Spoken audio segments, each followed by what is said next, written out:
మహిళా reservation bill ముసుగులో తమకు నచ్చినట్టుగా పార్లమెంట్లో శాసనసభల్లో సీట్లు పెంచుకునే పునర్విభజన బిల్లును తీసుకొని వచ్చిన మోదీ ప్రభుత్వానికి శృంగభంగం జరిగింది. అది అయిన తర్వాత మంత్రులందరూ దాదాపు దాడి చేశారు. ప్రతిపక్షాలు కూడా స్పందించాయి. మోదీ మాట్లాడతారు, దీన్ని వదిలిపెట్టరని అందరికీ తెలుసు.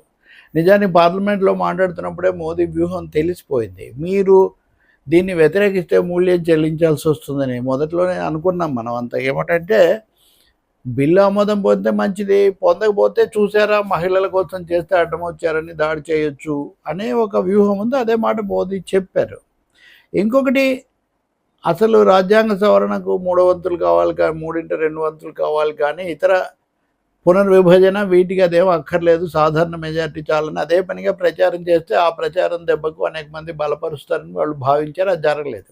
సో చివరికి అది ఆ ప్లాన్ నెరవేరలేదు. ఈ ప్లాన్ ఏ ఫెయిల్ అవడంతో ప్లాన్ బి కింద ఈరోజు మోదీ మాట్లాడారు. ఇంకా కాంగ్రెస్ మీద దాడి కేంద్రీకరించారు. రెండవది, తాము గెలిపించాలనుకుంటున్న మమతా బెనర్జీ బెంగాల్ ముఖ్యమంత్రి, ఆమెను కూడా ఒక ముఖ్యమైన ప్రస్తావన చేశారు. ఆమె కూడా మోదీ ప్రసంగం రావడానికి ముందే మాట్లాడారు. ఇదంతా ఒక పెద్ద సెట్టింగ్, చాలా క్లియర్ కట్ అండర్స్టాండింగ్తో తమిళనాడులో బాక్సింగ్, బెంగాల్లో ఫిక్సింగ్ అన్నట్టుగా దానికి రంగం ఆయన సిద్ధం చేస్తున్నట్టు మనకు స్పష్టమవుతుంది. ఒక తీవ్రమైన దాడి, మహిళలకు వ్యతిరేకులు అవన్నీ కూడా. ఈ సమయంలో నిజానికి మహిళలకు వ్యతిరేకులను ఎంత చెప్పినా జరిగిన రాజకీయ నాటకము ఇందులో బీజేపీ ఎన్డీఏలకు భంగపాటనవి స్పష్టంగా కనిపిస్తున్నాయి. ఇది ఇప్పుడేదో ఎదురు దాడితోనే ఇంకో దాంతోనే ఇవి మార్చిపోయేటటువంటి విషయాలు కాదు. సో మోదీ దాడి, అంతకుముందు కిరణ్ రిజిజు, ఇంకా చాలామంది, సరే ప్రియాంక గాంధీ కూడా మాట్లాడారు, రేవంత్ రెడ్డి తెలంగాణ ముఖ్యమంత్రి ఆయన మాట్లాడారు, చాలామంది మాట్లాడారు.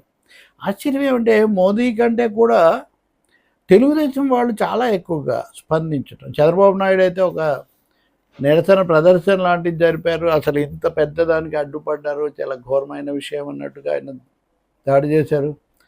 వాళ్ళ ఎంపీ ఒక ఆమె బైరెడ్డి శబరి, ఆమె అయితే కనుక అసలు ఇది డార్క్ డే, చీకటి రోజు అది ఇది అంటున్నారు.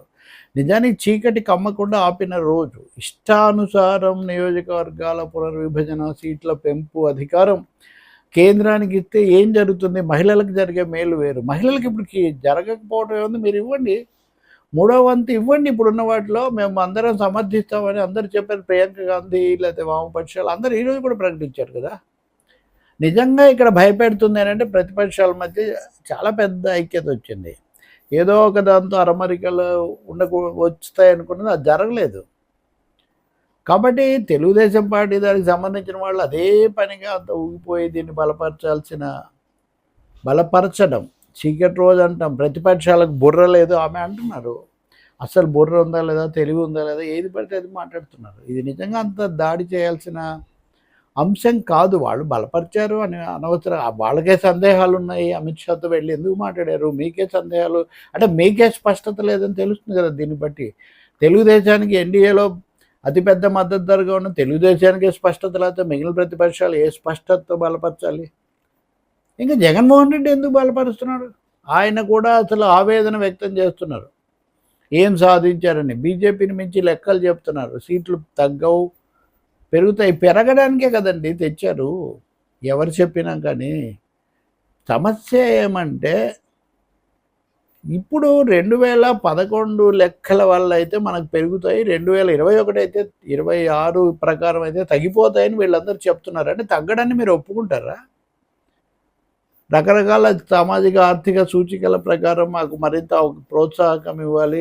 1971లో జనాభా తగ్గించాలైతే మేము ప్రోత్సహిస్తామని చెప్పిన దాన్ని అమలు చేసినందుకు మాకు అండగా నిలబడాలని పోట్లాడరా? దక్షిణ భారతం ఇప్పుడు ఆపితేనే కదా ఈ బిల్లు ఆగింది. రేపు పోట్లాడదా దక్షిణ భారతం? కాబట్టి ఇక్కడ మోదీ ఇంకా బీజేపీ అయిపోయింది, వచ్చేసింది, బుల్డోజ్ చేసేస్తారు, ఇవన్నీ అనుకున్నది జరగలేదు. బెడిచి కొట్టింది. వాళ్ళు ఏ విధంగాని వాళ్ళు ప్రయత్నించి ఎదురుదాడి చేస్తుంటే వీళ్ళు చాలా వీరోచితంగా మోడీ భక్తి అదే సభలో ప్రదర్శించింది చాలక ఇంకా కొనసాగించటం, ఏదో ఇదే వచ్చిన దాంతో సర్దుకోవడం మంచిది, 2026 అయితే కనుక 27 అయితే ఇంకా నష్టపోతాం అని చెప్పడం చాలా ఆశ్చర్యంగా ఉంది. కొంతమంది మేధావులు, మాజీ ఐఏఎస్ మేధావి ఆయన ఇంతకుముందు నేను చెప్పి ఆయన కూడా అంతే, ఇదే పాట. అంటే ఇది ఒక స్క్రిప్ట్ ఇచ్చినట్టుగా ఉంది. ప్రభుత్వం అంటే ఎన్డీఏ స్క్రిప్ట్ వాళ్ళ ఏ పార్టీ అయినా, ఏ కూటమైనా, ఏ ప్రభుత్వమైనా ఒక వాదన నెరేటివ్ తయారు చేస్తుంది కదా. సో ఈ నెరేటివ్ చాలా మోసపూరితమైంది. దీనికి సంబంధించిన మరిన్ని అంశాలు మనం రాబోయే రోజుల్లో వరుసగా మనం చెప్పుకోవచ్చు. కానీ ఈ శృంగభంగంతో బీజేపీ బాధపడుతుంటే దాంతోపాటు ఏదో మునిగిపోయిన వాడిని పట్టుకుంటే మనం కూడా మునిగిపోతాం అన్నట్టుగా ఇక్కడ వైసీపీ కూడా, టీడీపీ అంటే ఎలాగో ఎన్డీఏలో ఉంది, వాళ్ళకి తప్పదు, వీళ్ళు కూడా వెళ్ళి ఇంకా దాన్ని కొనసాగిస్తున్నారంటే సీట్లు పెరుగుతాయి అని చాలా ప్రచారం చేశారు. ఇప్పుడు పెరగవు కదా, దాంతో ఒక పెద్ద ఆశాభంగం కూడా అక్కడ ఎదురవుతుంది. సో ఇన్ని కారణాల వల్ల ఇది జరుగుతుంది. ఇప్పటికైనా కానీ ఎదురుదాడి మానేసి వాస్తవాలను గుర్తించడం, మహిళలకు 3వ వంతు రిజర్వేషన్ ఇవ్వడానికి 2023లో చేసిన శాసనం సరిపోతుంది. దాన్ని నిన్న హఠాత్తుగా మొన్న దాన్ని యాక్టివైజ్ చేస్తున్నామన్నారు కదా, దాని ప్రకారం ఇవ్వండి, అందరు బలపరుస్తారు కదా. మిగిలిన విషయాలు తర్వాత మాట్లాడదాం.